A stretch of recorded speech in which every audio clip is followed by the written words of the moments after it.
Ever since that last podcast I did with you, bro, it's not a morning I wake up without telling myself that today is the best day of my life. Remember that? Yeah, bro, I do it ever since then. Yeah.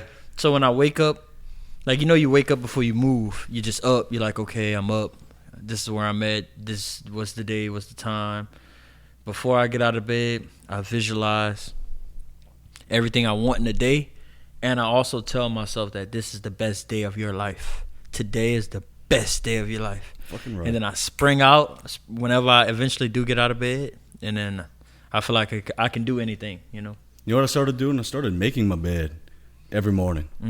Because I was watching this retired Navy admiral, and he was talking about the first step that you do to set off your day, get up. I say my prayers first, but then make your bed. Because once you make your bed, you've already accomplished the first task of the day. And it's crazy how that applies, dude. It works, too. Yeah, that's crazy. I'm taking that in right now, too. Because I was thinking about that as well today. It crossed my mind about accomplishing small tasks. At the end of the day, if I feel like I didn't do nothing, you feel like shit. You feel like shit, you start to feel depressed. And then it bleeds into the next day. You won't feel like working out. You don't feel like doing anything good for yourself because you feel unaccomplished.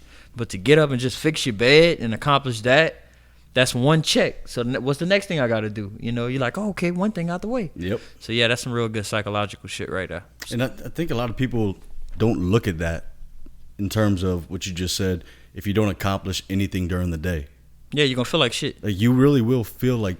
I've been there personally. And then if you let this pile up, so normally when I do an event, it takes a lot of my time and energy. So after the event, whether it went good or bad, hopefully it didn't go bad, because then for sure I'm drained. But regardless, I'm drained of my energy. So I might lay up for 4 or 5 days without leaving my house. And then each day, so after the first 2 days, you need it. But after that, it piles up, and each day I feel progressively worse.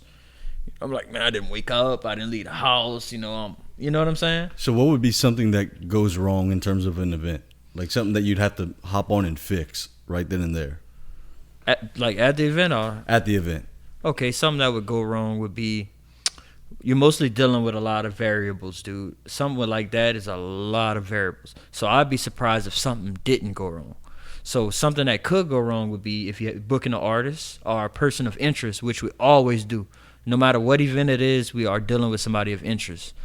And they come with things that they're expecting. A lot of times we don't own the venue. We didn't lease it. We're actually partnering with a venue. So they have what they're expecting. So I have to bridge the gap to make both parties happy. And that's an issue that'll come. Definitely is going to come up. And you're not going to know how it's going to come up till it comes up. It could be something as simple as the artist brought 10 more people than he said he was going to bring. And you didn't clear that with the bar, or maybe they had capacity. And although stuff can be going extremely well, if I ruin this relationship, okay, yes, it was packed, we made money, but now going forward, my business is hurt in a way that can't be replaced. Yeah, reputation-wise, it's big-time reputation in terms of all that. So everything good that can go right, so you can have that happen. How would you solve that problem? So how I would solve that problem is knowing that everything is long-term. If worst-case scenario, the venue that we're doing it at is just, look, man, you've put me through a lot tonight with a lot of shit like this. It's not in our deal or it's not agreed upon, then it's rare to come across this now, but in my career, I would have had to just come out of pocket because I know that I want to do right by these people because these people are with me. They're not necessarily with this business. So if I let this business make me do bad business with these people, they're going to be here tomorrow, but my personal business will be screwed over, So what I would have did was just came out of pocket for a situation like that. Because I'm going to get it back. Yeah.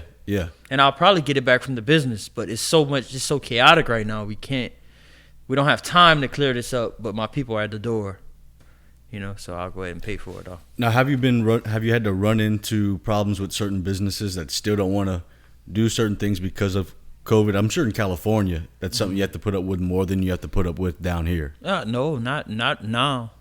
No, my phone been ringing off the hook. because of COVID, we had stopped doing things around here. And the first thing we did back was doing the event at KOK 2 weeks ago. Mm-hmm.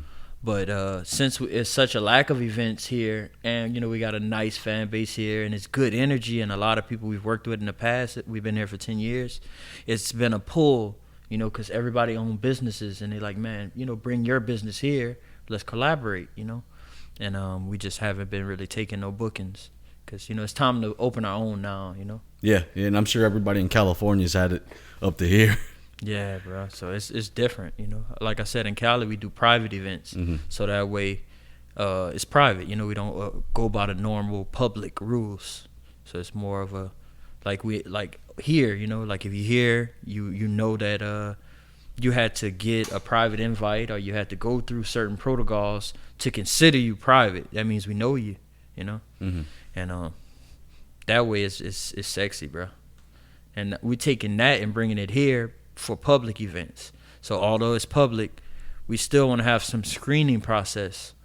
So you're not having too many random people in there. You're not having too many criminals. You're not having too many, you know what I'm saying? Yeah. It's like, okay, if I'm going to invite my mom, I want to be able to make sure that we can all have it's good environment. At least there's not too many random people in here where you don't know what their intentions are or their background, Yeah, private events like that I've always found are way better to have. Yeah, we used to have something like that at Grant Street all the time, man. Yeah, that was a hell of a time too. Yeah, bro. The best part is because you're in a fraternity. Yeah. So the best ones be when it started out with just like a night that was for y'all, just for the members, Yeah. And then it opens to the public, but the energy is already a brotherhood energy, so everybody kind of flows with that. Mm-hmm. And, it's like the template or the tone is set. And I love to do events, so I break down I treat it to a science, man. Like a demographic almost, like you know what your demographic is. And even further broken down into that, like as far as the energy, the vibes, like what you're looking for, what type of events come with certain type of energies, and, like how can we, it's like a gumbo. Yeah, like type of music and all that too. Yeah. Because I was listening to Paulie D on the Full Send podcast, and he was talking about how sometimes he'll get up on stage and he'll play just like a song to troll the guests, like some like low country song at a club in Miami. Yeah. And everybody be like, what the fuck is going on here? You wake people up. You're like, what the hell is that? What the hell? He said, but you better have a banger to come back with. To come right back with. Because you want to grab people's attention, because what we have a problem with doing in this modern society is, even right now during this interview, your mind will try to take you to the future. Nobody's living in the moment. So whenever you're able to wake people up, like anything you can do to, hey, this is where you are. Like, wake up. And you wake them up, and then you giving them stuff that they normally getting, but it tastes way better coming from you, because most of the time we're not actually in the present moment. And people live their whole life without being in the present moment. And this is your freedom. Everything happens right here. And when you can come back through, meditation or whatever, and realize that your magic is right here, it's not last week or 2 weeks ago, then life works perfect. Every day is a movie. Every day is beautiful. And there's way too many people nowadays, like you said, either living in the past or the future, or living in that future moment. And it can go back to the make your bed analogy. Everybody thinks that this big old come up, this big old grind is going to be one simple event in your life. That'll change your life, and then you can start to be happy. Then you can fix your bed. Then you can take care of your children. No, if you don't do these things first, it's the hustle. You will never get to your vision, because it's all in the process. Like, you love doing this. You love doing podcasts. The more you do it, the more you want to do it. And it's the love for that makes you love life. Yep. So to say you would pull this away from you and just work a 9 to 5 every day, that's worse than just instant death. Indeed. So when people wake up and find their passions, it's over, man. And now if you take your passion and bring it to the present moment like you're doing, you're bliss. Like, you walk around like you're on drugs all day, dude. You're just happy as shit. And I share that same happiness. I'm like, because I'm living my dream and I know it. I want to get bigger. I want to do bigger things. But right now it's a Monday afternoon. At 2 o'clock, I was playing putt-putt golf at Tyler's house. I'm like, it's Monday. Like, I made it. Yeah, I want more, but I've already made it. And, thank God for that, man.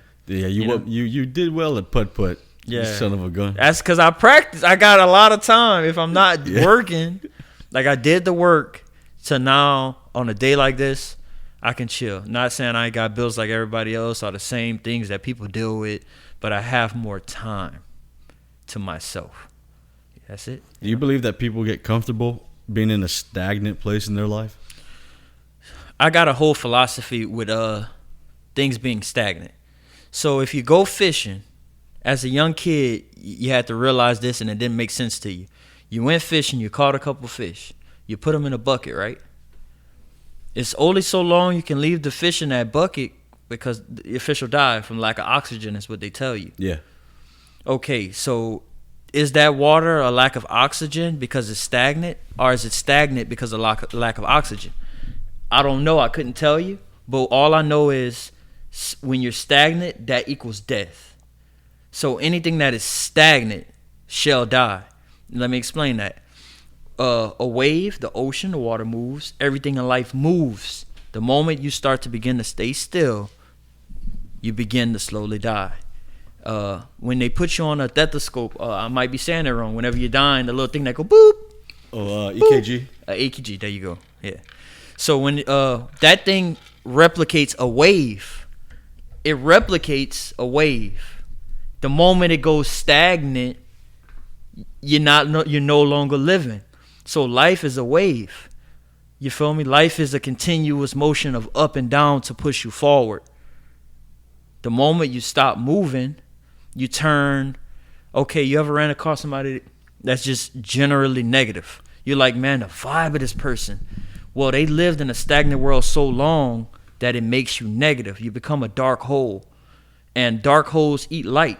So when a light comes around, they literally suck your life to survive. Like, that's the only thing that makes them feel alive again, is to suck your light. And they make a lot of shows about this, subliminally giving it to you. So you got to be careful because it's not a bad thing. It's not bad or good. It's just what it is. People living a stagnant life will lead you to darkness. It will lead you to depression. It will lead you to, darker thoughts. And people who have that energy, and I'm a firm believer in this, that people who have that negative energy within themselves, even if they're not displaying it, if they're feeling it within themselves, that will rub off on everybody in that room. Mm-hmm. Even if you're acting like you're happy, you can't hide that. You can't hide that energy. Mm-hmm. So whenever I walk into a bar, walk into any room, always make sure posture's number one for me. Yeah. But also, I'm going into a place, hell of a mood. And one thing people fail to realize is that whenever you're by yourself, you have to practice that same energy that you have whenever you're around a bunch of different people. Because if I'm sitting on that couch and I'm just, slumped over, not doing anything, it's gonna be hard for you to turn it on. You're gonna keep yourself in that state of mind. You can flip on a switch whenever somebody shows up, obviously, but that's not really benefiting you at that point. Yeah. So I make it a point to sit back and smile whenever I'm by your fucking self. Yeah, dude. Yeah. Because whenever I'm smiling, my dog over there is smiling. You're emitting that energy from everybody around you, and then people be like, man, I just like having you around. They never put two and two together that you make them feel better. Yeah. It's contagious, bro. So we going into a new era, and people can feel it. So I don't want to get too deep. I want to say something that if you listen to this, you can be like, yeah, I feel what he's saying. We're going into a shift. I don't know how, I don't know why, but it's different than we was when we was kids. We always knew something was up with this place, but now it's like we got superheroes, dude. It's like people don't need to talk before you to know what they are. Like, it don't matter what you say now. Like, it's almost like we're telepathic in some sense, because you can feel a vibration. You can read a person's code. You can, without speaking to them. You know what I'm saying? And I feel like somehow the world has shifted to that. And maybe this is what the Bible was talking about. We're going to go to a different world, or, you know what I'm saying, the end of an old world. But, man, I love where I live now, as far as just this plane of existence, because I've never felt so powerful. I know I can create something just from thinking it.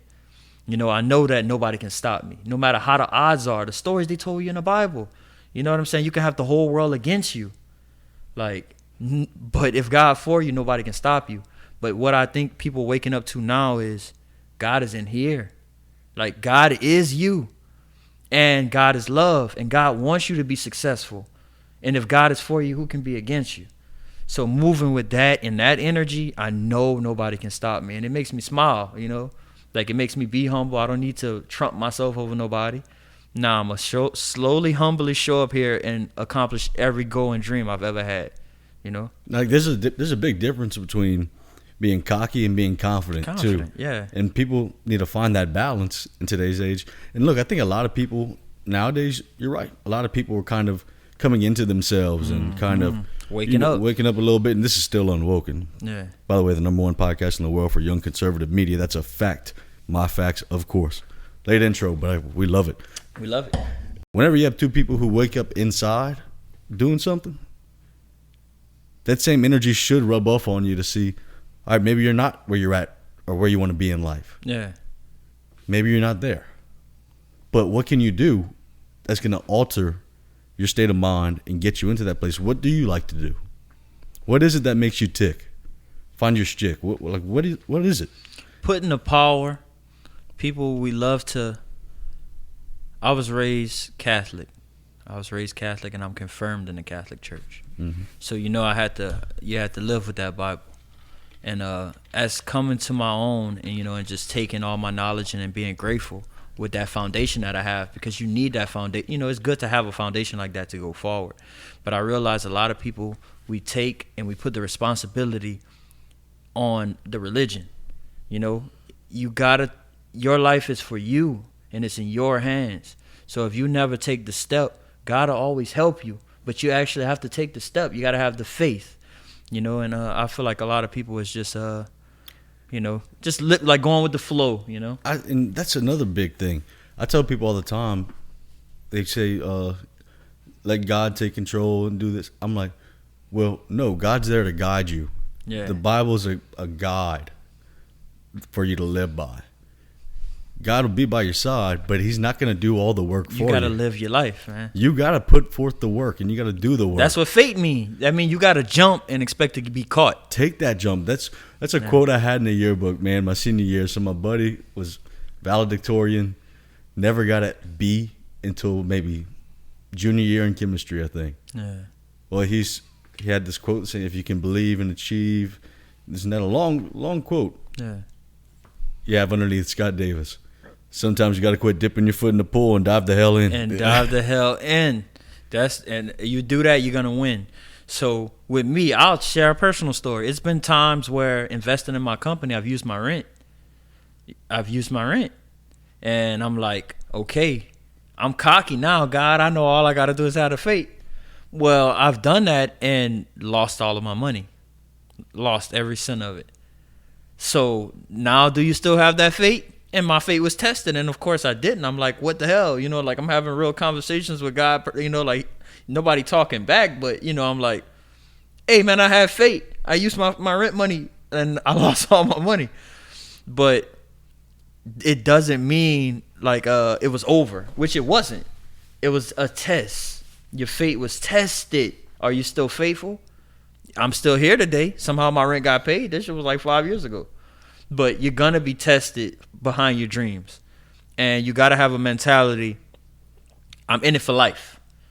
So you got to drill that mentality. You have it already. But for the average person that's just thinking they're going to weasel their way into something, if you don't have the mentality that you're in it for life, don't get into it because you're going to be tested. And if it's not something that means something to you, the test won't be worth the reward.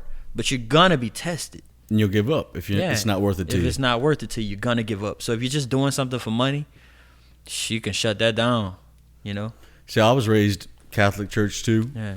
I'm not the best practicing Catholic by any means. Yeah. Nor am I the best Christian because that was going to be a long confession. Yeah, but you just got your foundation. You got the foundation. I love the foundation too. That's a big thing with me in terms of religion. Like a lot of people are Christians, a lot of born again Christians now. They're very, very devoted, and that's good for them.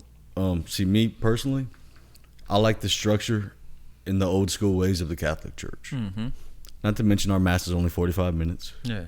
And We don't have to. Yes, and they make it very convenient, and you can send as much as you like. I know you can't, but you can be forgiven, and it's not as strict, and Yeah, I make sure to say my act of contrition every morning and every night. Yeah, bro. So I mean, I have to do that. I take it. I was grateful for it. I mean, you could see everything God is bad and is good. I was just grateful for the gateway into spirituality. So you can pick apart anything and see the bad in it, or you can see the good in anything. Anything. Wow, yeah, that's another thing people need to get to. Whenever you hear something about somebody, you don't allow people's, if you haven't met that person, especially, like I will never listen to somebody's opinion on a person that I haven't met, or if they think that I'm going to get involved in shit talking somebody, which I don't surround myself with people who shit talk others behind their back anyway. Yeah. That's just not people I want to be aligned with. Don't let nobody else influence you on the opinion of somebody else that you never met. See, I'm friendly with everybody, but I have my friends like I hang out with. Those are the people I hang out with. Those are the people I know that if I left the room, there wouldn't be anything said behind my back because we treat each other with respect. Yeah, you got that built for yourself. And those are the people that I know I could have in my corner. And ever since, we talked about that on that first podcast, man, we all have different lives. Y'all are very busy with what y'all do too. Yeah. Me, I'm behind here, usually up till 4 in the morning, streaming. Yeah, you working. Every time I look you you working. Probably streaming some or doing something, man. But we always pick up right where we left off, and we met each other. This is the 3rd time we've hung out. Yeah. Hey, bro, and what I want to give Unwoken credit for, I want to give Unwoken credit for this. These dialogues and these conversations are going to help people as far as what he just said. So I'm going to use Donald J. Trump as an example. So what you just said was you're not going to let the opinion of somebody else influences your opinion of that person. Well, that's all media does. Media takes people that you don't know from a can of paint, and they skew you to believe in what they want them to believe. No matter what media outlet it is, everybody has a certain agenda. But what Scott is doing is first off, coming to yourself and following a very simple list of rules that'll help you get to the conclusion for yourself and not nobody else place something in your mind. And the more people starting to wake up, you're starting to see the people on top that don't belong there. They're starting to try to dismantle what we have so that way they can scramble us again because we're not influenced easily anymore. We're using our common sense and we're waking up. No pun intended. I'm woke. That's right. You feel me? So I want to thank y'all. I want to thank you for that, man. Brilliant. Because you're doing public service. Brilliant shit, man. You're doing public service, bro. Exactly right. We talked about that a little bit the last time me and you did too. Whenever you take the medias, and look, I'm a Fox News guy. Yeah. I'm aware that Fox leans right. Yeah. I'm aware of that. I watch a lot of the left-leaning shows just to see what they're thinking. Mm-hmm. But any person knows that if you're listening to late night Fox News or CNN, that's opinionated shows. Yeah. All right? You can get the news. Obviously, the news covers certain areas on both sides. I'm a Republican. I'm staying that way. It's my conservative values. And I apologize for nothing. Yeah. Straight up. That's how I am. American right there. Fucking right, dude. Come on. Hey, I'm going to get a big old skin break American flag tattooed on my arm, too. Come on, bro. And that's another thing, too. So how is an oxymoron, We're in the land of the free. Stop trying to influence people to believe and to do things based on an agenda. Like, you should not look at anybody else and expect them to feel the way you feel or live the way you live or do the things you do. You should respect their American right to do that shit. And that was the whole thing with Trump that appealed to both sides of people, because that was the biggest fuck. I'll never forget election night 2016. Yeah. I will never forget that night because that was the biggest fuck you to all those people in D.C. and all the people up there. Yeah. Ever since in the history of politics. Not that he has some flaws, of course. I love we my human. boy. I love my boy to death. Yeah. But he's not a politician. Mm-mm. And that's what you see now coming in terms to our elected officials now. Facts. A lot of non-politicians. Because somebody asked me the other day, so, man, you're not going to go into politics anymore? I said, what do you mean? He goes, well, dude, a lot of the shit you say on here takes balls to say. Yeah, bro. I said, well, the floodgates kind of got opened up for me to be able to express everything that I want to say without fearing. Now, am I aware that a lot of the things I do say, people are going to put against my campaign? Yeah. Oh, God, yes, dude. Like me talking about OnlyFans and me talking about, like, the porn industry. You'd rather be loved or hated than just in the middle. Like the people that love you, these are my people. And if you hate me, you don't know me. Yeah, you don't know me, man. And that's how life gotta be. So in so many ways, I took apart the Trump situation and I broke it down from my own eyes. And as I explained to other people why I had the views I have, because I graduated political science. So I had to learn the history of politics. And if you break it down, conservative, the original Republicans were black as well. Mm-hmm. At some point, the party shifted meanings. They shifted at some point, But conservative values, as far as my right to do whatever the hell I want to do, as far as I'm not harming somebody's property, yeah, it should be like that. As far as government intervention, I don't believe in that. And especially not in the market. You need free market economy for success. Anytime the government's intervene in the market, they're screwing it up. You're screwing it. The market will fix itself. If the price is too high, what you have, I'm gonna go where it's not.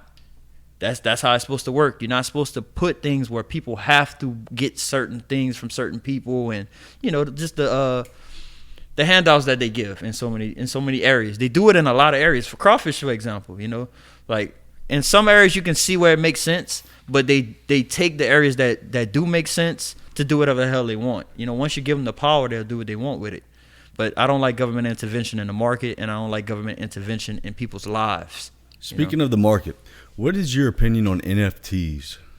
On NFTs, man, honestly, my honest opinion is that it's growing so fast and it's so rapid that I don't have enough knowledge yet to make an opinionated, Neither do I. All I know is that it's basically like we can make an NFT of ourselves in the picture right here. Yeah. Like we could take this and make an NFT out of it. But it's basically kind of like crypto. Crypto at one point had no, and still to this day kind of has zero monetary value. Yeah. But I think that crypto, look, people make money. My buddy made almost $100,000 off of a Dogecoin. Mm. And I've invested in crypto before. I've made some money off of it. I didn't know much about it. But the NFT thing is like you're buying just a picture that's worth some value. From what I've gathered from it, in South Park, their new South Park movie touched on it. You're just buying a picture of something to say you have it. Instead of trying to get somebody to buy a little bit more. So now what I see is the only thing that makes sense to me, like looking at it common sense wise. So if you got digital money, you got digital art, you got digital reality, they're building things for another reality. So what's going to happen when they fuse the NFTs with the metaverse? That means you're going to have these pictures on your wall. So and I could be reaching, because don't get me wrong, I'm a rabbit hole type of good dude. I could just I am what you would call a conspiracy theorist, a modern day conspiracy. That's what I would be called. Now, do I think I'm that? No, I just think I use common sense. But I say okay, digital money, digital art, digital reality, all of this is gonna tie in. I feel like at some point. That's a pretty look. I'm not a big conspiracy theorist, but that's a pretty unique way to look at it. Because makes sense. Yeah, it's pretty unique. Because right now, virtual reality is going to be big, and one thing that I don't like about the virtual reality aspect of it, like Ready Player One's a great movie. Yeah, bro, it's an awesome movie. Video game wise, that'd be so sick. And that's what gave me the idea with the NFTs, watching how how important things were inside the digital reality. Yeah, it had value, But think about it this way: the moment people go into that virtual reality. And everybody's starting to do it. And you see everybody walking around with these goggles on, man, and shit like that. Imagine how kids today, after the COVID thing, were kind of screwed up because their lack of social skills. Yeah. Dude, that's a scary scenario to kind of think about. Like how much it will impact people's relationships. Now look at our generation, man. How many of us aren't married yet? Mm-hmm. By the age of what? You're 20. I'm 30. You're 30. Yeah. Yeah, I'll be 27 Thursday. So, I mean, everybody our age usually is having kids, getting married. A lot of my friends are. The paradigm definitely has shifted. It has. It has shifted. I think more people nowadays don't want to get married. Yeah. Because they see it as they see age as a, what is it called? A factor that if you're not married by this age, there's just no point in it. I don't see it like that because personally, I'm just focused on myself and building my brand. Yeah. And I can't give somebody all of me right now. That's the reality. Plus, I love being single, dude. I'm not going to even lie to you. Yeah, man. And then you got to understand, a lot of ways we live are not natural ways. Like, it's not natural So marriage, in the sense that we currently do it, like it's a relatively new thing. Like the way that we marry each other in this day and age has not been done throughout the history of the world in this way. Like marriage is fairly unnatural. That's why a lot of people divorce. So what I mean by this is, if you look in nature, and I guess people will say, well, we're not animals, but we are to a degree. You don't see animals moving in an unnatural way. I feel like marriage in the current sense is unnatural simply because, for one, you're signing a paper to get married. Why do I need to involve anybody else into my sacred, what I have going? So now you're making it a contract. You feel me? And this contract can be upheld. So now you're taking love and you're involving business. And the government. And the government all into something that's supposed to be holy, or, something that's supposed to be sacred. Right there, you already lost. Okay, let's say if you do understand this, where our women are got from very young, Disney movies and everything else. A woman is not going to be happy unless you give her the conventional marriage. She's brainwashed to a degree, and this is me being honest. And I dealt with it myself. Women often pull the strings for men. So men feel the way I feel. It's common sense. Something about us, it allows us to tap into things easier. You're like, nah, this is not as natural. It doesn't feel right, But we'll give in to a woman because we love a woman. Adam and Eve. We'll give in. We'll eat the apple even though we know it isn't right. Mm-hmm. Women are got. So our women are focused on, they preyed upon from Disney movies and princess movies. And so now they're going to get you to do it. And because they're getting you to do it in that way, a lot of them don't last, man. I'll counter you with that. Because as men, we're brainwashed too from movies and Disney movies, because we're always taught that we need to be chasing the woman, that if she denies us, if we just consistently pursue, she'll eventually give in to that date. It's not reality, boys. It's not the reality. At the end of the day, attraction is taking care of itself. Yeah. If you want to see how to act or how to be like, in terms of, don't take it from these movies that now. Watch old John Wayne movies. Watch those Paul Newman movies from the 50s and 60s. Watch them. How a man acted like a man. For a woman. Back in the day. Yeah, and I respect that. The man's job is to initiate the contact, to show interest in the woman. To be a man. Your job is to lead. Yes. All right? You should not be pursuing her 80% of the time. No. You should be a man, and you will attract a good woman. She should pursue you, because you have to realize your value and your time, too, at the same time. And yeah, you do the small things, those little things. You have to understand somebody's love language, for sure. And that's a big key component too, understanding a woman's love language. Another thing where my views are conservative. I believe a man is a man and a woman is a woman. Indeed. So the more we stray away from these things, the more we get into an unnatural thing. Yep. So the more we are natural, the more we living against God. God is nature. God is natural. The natural order of things. And some people, some women have to take on more masculine of a role in terms of the business world. Yeah. But at the end of the day, feminine power, like femininity and masculinity mesh well. It's meshed. It's not one is better than the other. Attraction. They both are powerful and need each other. Now, does that not mean they can have a masculine man and a feminine? A masculine woman and a feminine man. Yeah. Sometimes that works. That. Sometimes that works. It can work, because I'm not saying just because you're a woman you have to be feminine. Yeah. Like, no, it's natural. If you're a woman and you are masculine, you're masculine. But you have to identify and understand that you are masculine. You're taking on a masculine role. The same way if a woman is feminine, understand you're taking on a woman's role. Like, just paying respect to the way that things naturally are, and having some respect for that. I'm not gonna be a woman and think that I'm better than a woman. I'm paying homage to this, or I'm not going to be a woman that think I'm better than a natural man. No, I'm masculine. I know that this is how I was born, but I'm a masculine person, because not everything is set. Some dogs are born with 3 legs, or, some people, it's just the way it is. Like, don't mean we got to judge it or treat it bad. I just think we got to have a common sense look at it and just respect. You know, I'm conservative in that way. That's what you want to do that shit over there. Yeah. You know, I'm here. Just don't bother me. I swear I'm not going to bother you. And if we do, then now the government can get involved, you know, for our safety. And that brings us into a deeper conversation, because nowadays, like, letting kids at the age of 12 take hormone stuff. Okay. That's they're teaching kids.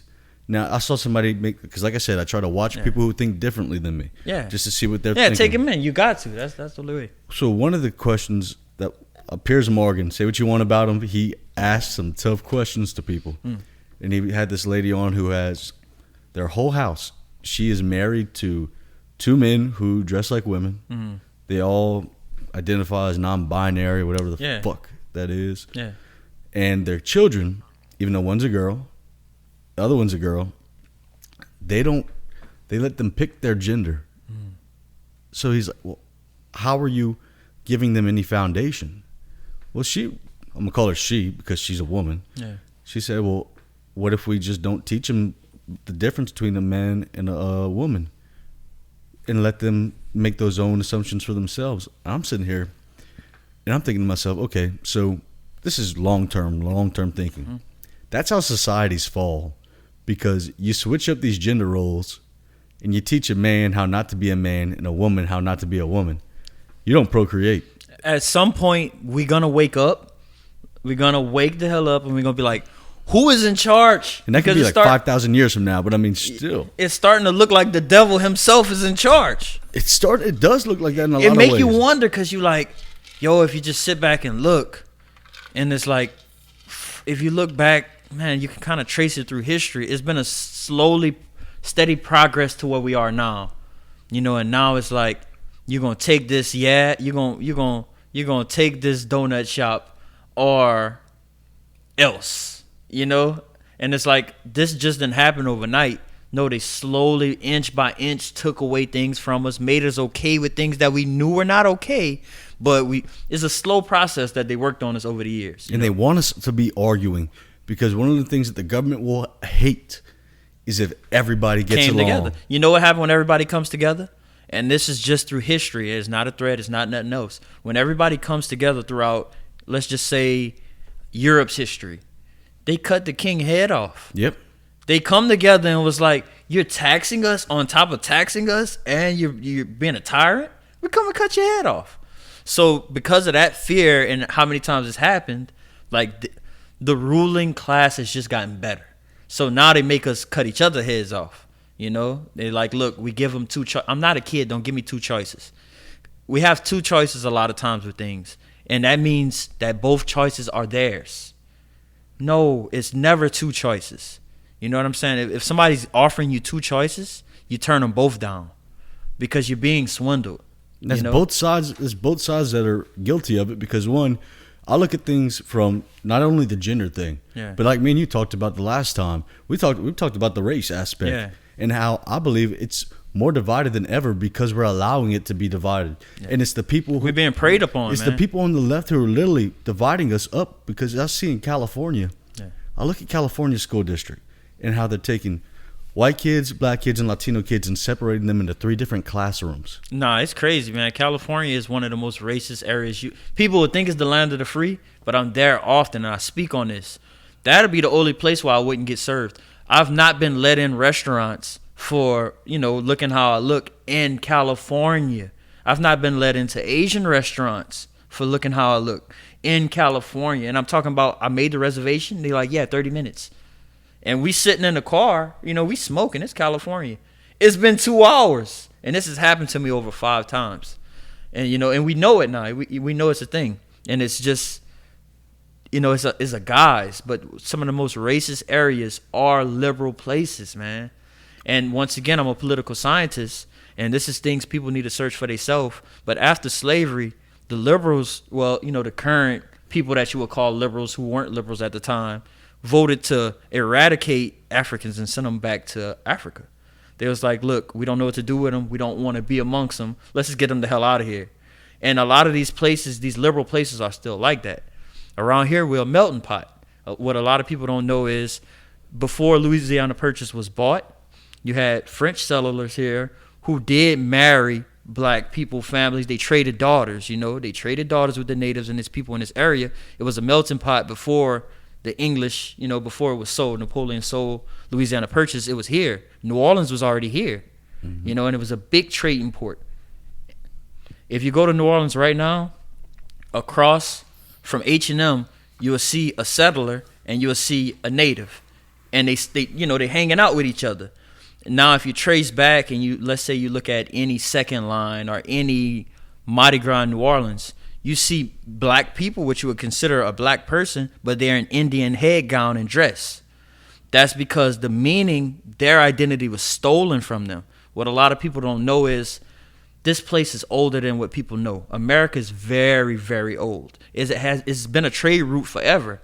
It's just the victors write the history. So these are people that been here forever, been trading. When the French came over, they helped them. When the Spanish came over, they helped them. The Indians helped the French beat the Spanish in a war. That means they worked together and they traded.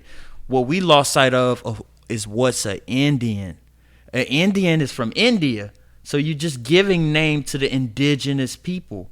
What happens when a black and a white person have a baby? The baby comes out biracial, right? Mm-hmm. What a lot of biracial babies look like? Mexicans and what you would call an Indian. Okay, so how can they look like that without having a darker? You feel what I'm saying? If they all were just that and they mixed with Caucasians, you would look more like the Hispanics that look white. The Hispanic. Or Blake Griffin. There you go. You feel me? So just like I said, common sense, and then me just being interested in these things and working on it in college and looking at my history. I'm like, it's a lot of stuff that we were taught that's just indoctrination, like the Columbus thing. There's a lot of indoctrination. And once you start to peel these layers back and use your common sense, you be like, man, these my people. One of the key things that always sticks out to me whenever I have this conversation with people, especially my friends who are on the far, far left, like the big Bernie people. Yeah. I sit down and talk to them. I said, look, your people are far more racist than the alt-right. Yeah. They said, how so? I said, because you're limiting people's, and my friend Darian, the one who, the producer, who was on here, we were talking about this. I go back to the Morgan Freeman interview whenever he said he hated how Black History Month. Yeah, forget that. He hates Black History Month. And the interviewer goes, why? He goes, you want to limit my history to just 1 month? Come on, man. He goes, my history is your history. Yeah, we share that. The interview goes, come on now. He goes, and he told Don Lemon. Don Lemon goes, how do we fix the racism problem in this country? Morgan Freeman goes, stop talking about it. Facts. Stop talking about it. It'll go away. And we have to have these conversations, obviously, on certain things. Certain things are, I admit, fucked up. But you're making it an issue. But you're making it an issue, separating kids by color in the classrooms, thinking that you're doing some kind of good. No, you're teaching white kids. You're saying, all right, no matter what you do in life, you're always going to be the oppressor. You're telling black kids, no matter what you do in life, you're always going to be oppressed. And you're telling Latino kids the same thing that you're telling African American kids. You're setting a foundation for people to be controlled and programmed. Already programmed. And then with the donut shop, it's like you're trying to add technology to us to make us even more programmable. That's just me on my super conspiracy shit. Yeah. But it's all it's stuff I feel like they, people been working towards. How can we get these people to operate like computers? Because we are the most advanced computers. You make computers based off of us and the things that we can do. You make cars based off of us. The way that the car has the motor and the components, that's all based off of the human body. Car runs on oxygen.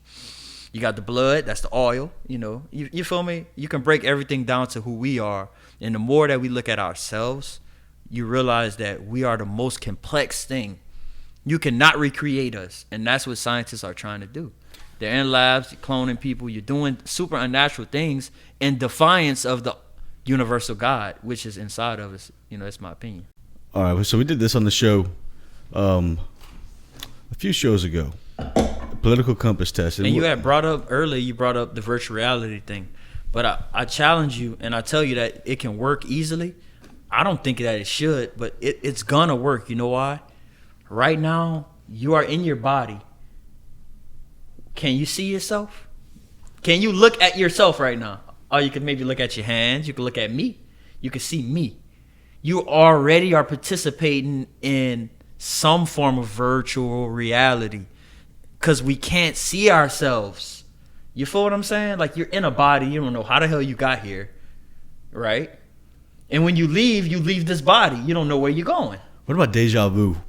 What do you think about deja vu? Because, all right, one of the theories... A glitch in the Matrix. I really think that's a glitch in the Matrix. So you think that whatever we consider deja vu, that probably happened in our past life. I read something that was so mind-blowing.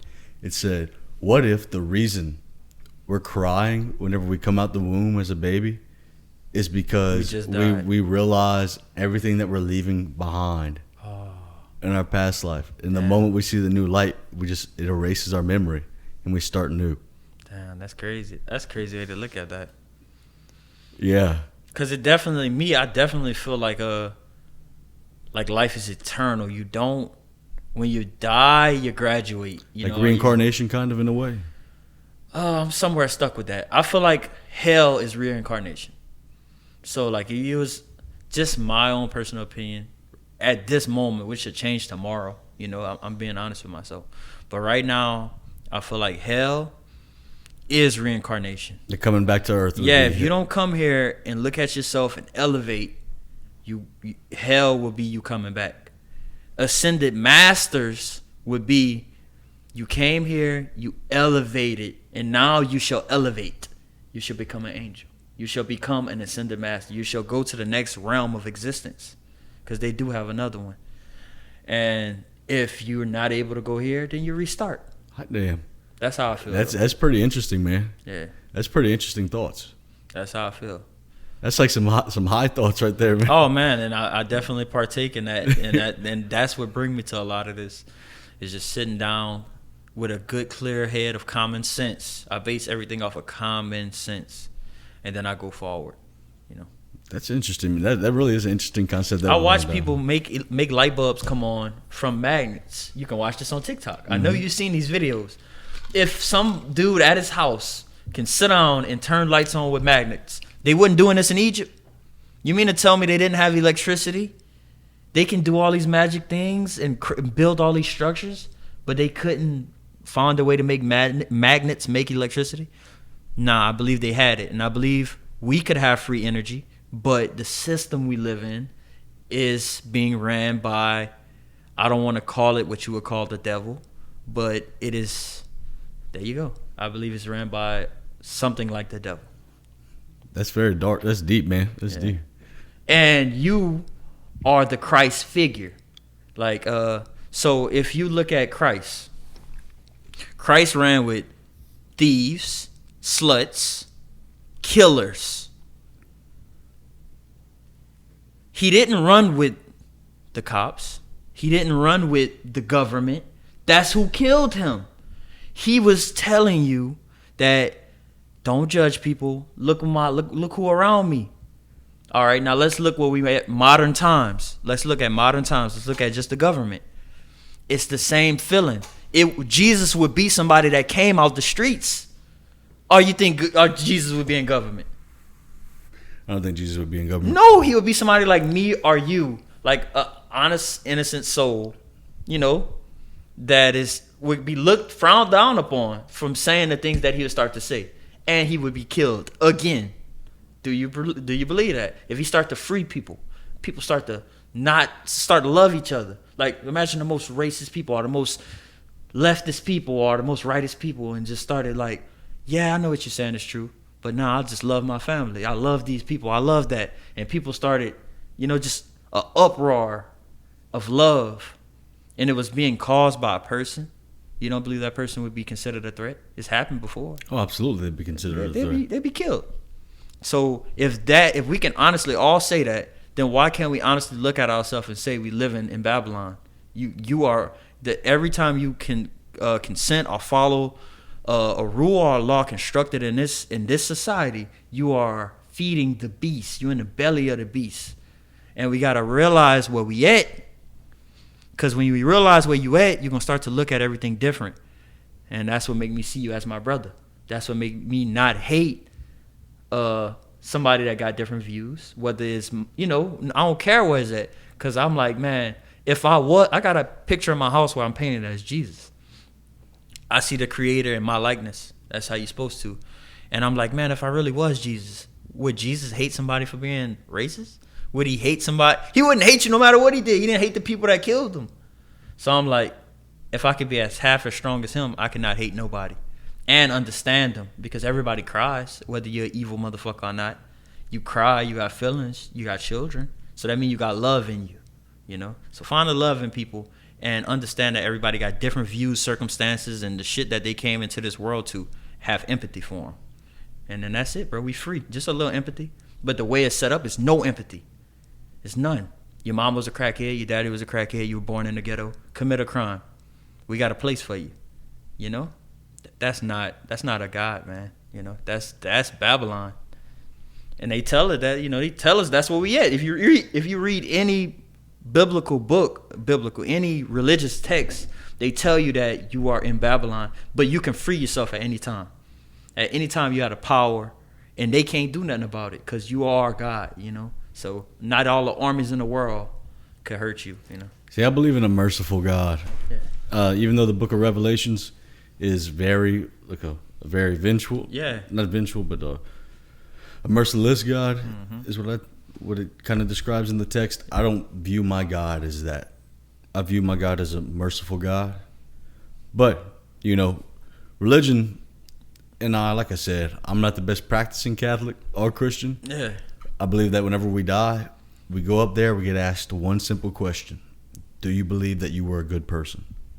The one man you cannot BS is asking you, do you believe that you were a good person? Man, thank you for asking that, because now I'm about to blow your mind.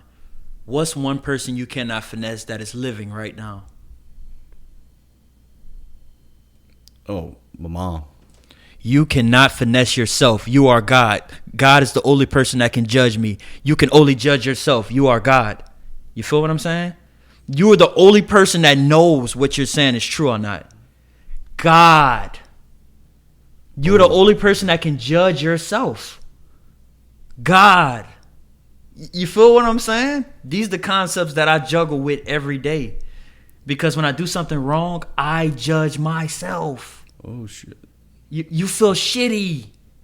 Damn. So when you get up there, you asking yourself, was you a good person? You know the answer. God.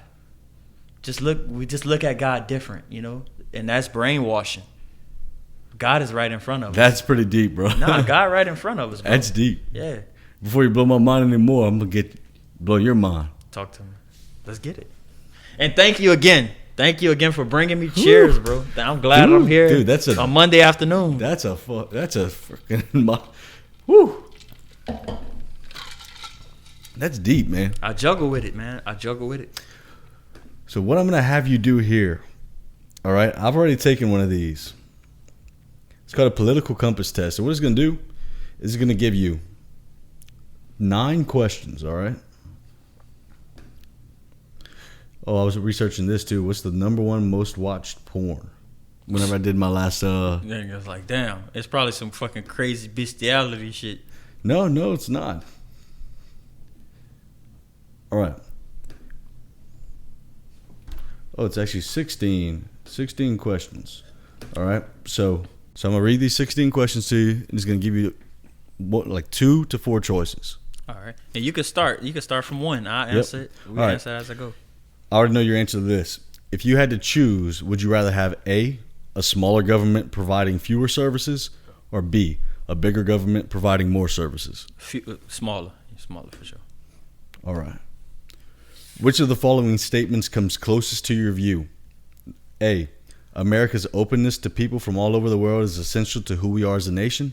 Or B, if America is too open to people from all over the world, we risk losing our identity as a nation. Yeah, and earlier, I'll answer for the sake, but this is how they get you with that 2-question shit. Because my views don't align with either one, but I would have to say with this one, America, the world made America special. Boiling pot. Yeah, but it's my real how I feel would be way more complex. Yeah, for sure. All right, in general, would you say experts who study a subject for many years are A, usually better at making good policy decisions about that subject than other people?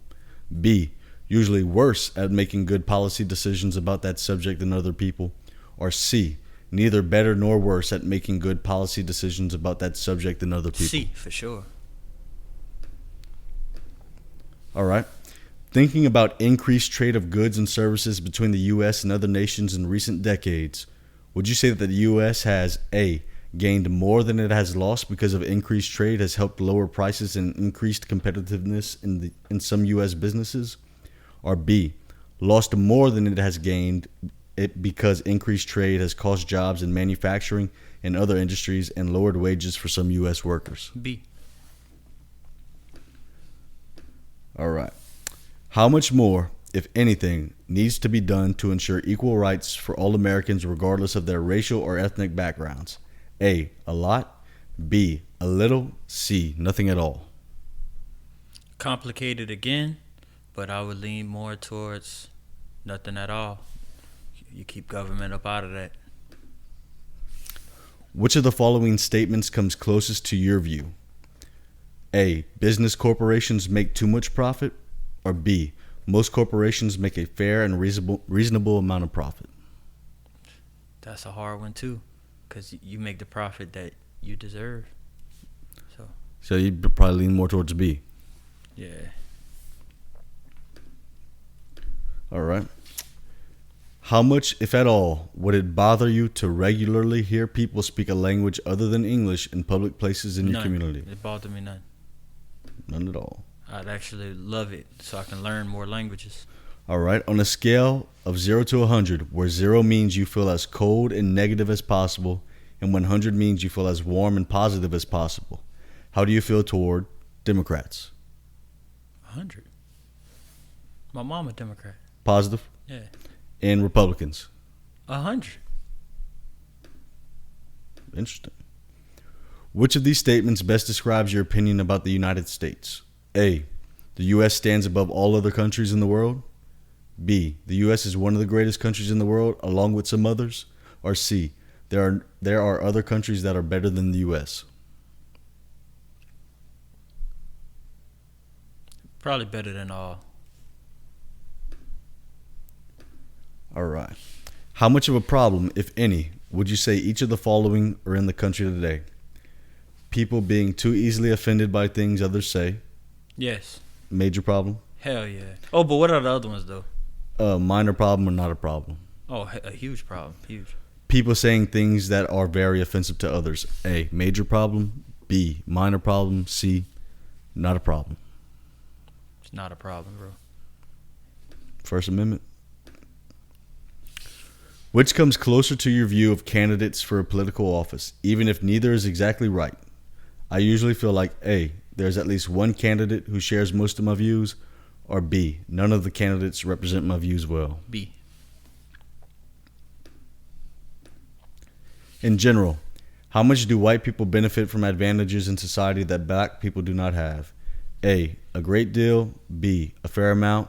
C, not too much. D, not at all. And what's the question again? In general, how much do white people benefit from advantages in society that black people do not have? Advantages. It just depends on what's the advantages. Because me, I do feel strongly about it, but I feel like it's more social. It's social advantages, you know? I feel like, yeah, that's a lot. Yeah. Think a lot? Yeah. So a great deal, fair amount, or not too much? Great deal. Great deal. Sure. Do you think greater social acceptance of people who are transgender, people who identify as a gender that is different from the sex they were assigned at birth, is A, very good for society, B, somewhat good for society, C, neither good nor bad for society, D, somewhat bad for society, or E, very bad for society? And it says acceptance of people who are transgender, people who identify as gender that is different from the sex they were assigned at birth is. And you said acceptance doesn't make the country worse, better, not at all. Very good, somewhat good, neither good, somewhat bad, very bad. I'm in the middle, whichever one in the middle. Neither is. good nor bad. Yeah. All right. Overall, would you say people who are convicted of crimes in this country serve A, too much time in prison, B, too little time in prison, or C, about the right amount of time in prison? Just depends on what state. If you're talking Louisiana, way too much time. California, not enough time. So you'd be about the right, or you'd probably be, For Louisiana, it's way too much time for sure. We the worst state. so we can go, we'll put Louisiana. Yeah. Too much time. All right. Which of the following statements comes closest to your view? A, religion should be kept separate from government policies, or B, government policies should support religious values and beliefs? Should be based on some type of, based on some type of merit for sure. Yeah, so you could do the religion should side. be. It should have some type of foundation. Yeah. And if we gotta choose one, at least the foundation of religion. Yeah. And the last question. In the future, do you think A, U.S. policies should try to keep it so America is the only military superpower, or B, it would be acceptable if another country became as militarily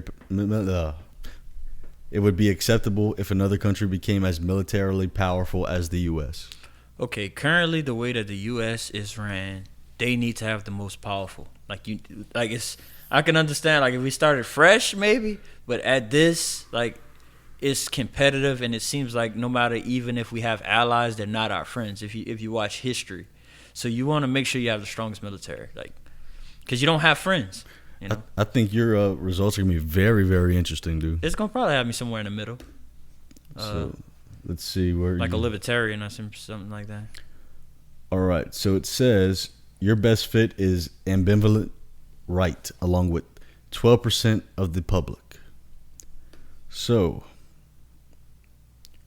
it says, on issues ranging from the size of the federal government to views about business, gender, and race, ambivalent right hold many views that are largely consistent with core conservative values. Yet they also hold more moderate stances on several social issues like abortion and same-sex marriage, and they differ from some other segments of the GOP coalition in their more internationalistic view of foreign policy and less restrictive stance on immigration. Ambivalent right are distinct from other Republican-oriented groups in their views of Donald Trump. While large majorities of each of the other Republican-oriented groups say that they feel warmly towards Trump, ambivalent right are much less likely to say this. So distinguishing features of you are fiscally conservative, socially moderate, and relatively low political engagement. So in terms of government. And the wild part with that is I'm not for abortion, 100%. But still not being for abortion and being mindful of the system that I'm in, I have no judgment for somebody that might want to do it, and I still don't want to regulate you. See, I'm a pro-choice Republican. Yeah. Because I'm a Reagan conservative that I believe the most limited form of government possible is the best, like you. Yeah. Not to be consistent. Yeah. Now, here's where I can meet you in the middle, though. I don't agree that my tax dollars should fund Planned Parenthood. Hell no. And you got to look at who started Parenthood and what is the basis of Parenthood is population control. Yep. And it all ties into where we currently are, where people have already agreed that they feel like it's too many people on the earth. But it's not. It's only major cities. You ever drove through Texas? You ever drove to North Louisiana? You ever drove through all of these random ass places where it's nobody nowhere? That is a lie. We are not nowhere nearly overpopulated. That is media. We're not overpopulated. And another question I have, what the hell are they spraying in the sky? Since I've been a kid, we all see it. We see a plane and then we see a jet spraying stuff in the sky. Have you ever seen this? Have you ever seen the little lines, the condensation lines in the sky? Yeah, from a jet. Yeah. Okay. Why? Where the hell is this jet going? And what the hell are they spraying out of these planes? What is coming out of these planes? Why have nobody got to the bottom of this shit? And if it is just jet stuff, why have what is it called? Just shit that comes from a plane naturally. Oh, you talking about the smoke? Smoke. So with those jets that fly in the sky, they call them contrails or whatever it is. I've literally sit and watch that it expands like a cloud. It doesn't go away. And when a plane passes, that goes away. It doesn't stay up there. You've seen these lines in the sky. Next time you see it, just pay attention. You'll see them passing in that jet. It happens you'll see it at least once a week, but it happens every day. And then they stay in the sky. and then they start to expand. You know, they don't go away. What effects is this having on our, you know, pollution and shit? Or like, what the hell is going on? That's what I want to know. I just really want to know what's going on, like genuinely, and that's a question that I had. You know, it's just shit I think about. You know, because I watch it every day, and I've been watching it since a kid, and I'm like, what the hell are y'all spraying up there? You know, and it's just like with the abortion thing. You know, it just make me think, what is the real agenda? If this is some shit been around, you feel like we overpopulated, what are y'all doing about it? And then all of a sudden we get this you know, weird COVID thing. You know, shit was weird. It's still all weird, you know. We still don't know left from right, you know. Well, you know, we do need to get into that game of Madden we've been saying. I'm ready, bro. When I seen that, I was like, definitely you got a game coming out of me. We got Madden and 2K Blacktop we've been playing, where you pick your own starting five. Damn, that's crazy. I didn't even know they had that. Yeah. Which one you better at? What, Madden? Madden? Oh, yeah. You played 22 before? Nope. Played 21? Maybe once or twice. But I'm just a Madden guy in my core. All right, so you think you can keep up? Mm-hmm. All right, bye. Yeah, I learned pretty quick. Well, it's on like Donkey Kong, Jack. Yeah. All right, man. Well, as always, man, Morgan Marcello. Thank you for having me. I feel good about this because outside of the nervousness of speaking on the mic, this is just how I speak every day. And I feel like eventually we got to a comfortable spot for me to really just get half of the ideas I got going on onto wax. And thank you for listening. Thank you for having me. Dude, that was some deep ideas, bro. Hell yeah, bro. I leave this saying that I honestly do believe that right now, in a place that we currently at, it can be heaven, it could be hell. You have the power to do that, you know, because this perception is on you. And I truly do believe that we are God. We are the living God. Nobody can take it from you. And if you don't believe it, then you don't believe it. You have the power to shape your own reality. But if you're talking to me, you're talking to a living God in the flesh, you know. So I hope that can help people in any type of way. That was like the deepest thought Yeah. I heard, bro. Yeah, bro. Well, hell, as always, this is Unwoken. God bless. Take care. I'll see your asses next week.